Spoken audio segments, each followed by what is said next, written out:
This is another one of the projects funded by Melvin Adams, the old well house made of stone. Let's take a closer look. I think I see an old oaken bucket up here. He funded a lot of things around town. A school in memory of his mother, Dolly. And, oh, here's the well. Okay. You could come in and sit down, I guess. Get a cold drink. This is great. I've never seen one of these. Well, it's all capped off now. But there's the old oaken bucket. And then the pulley.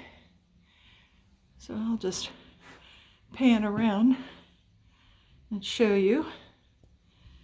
It's very quiet up here. We're at the top of a hill. If you come to Ashburnham, you'll come down the Route 12 and then past the church, you'll take a right on Cushing and come right up Cushing Hill, and there is the cemetery called Meeting House Cemetery.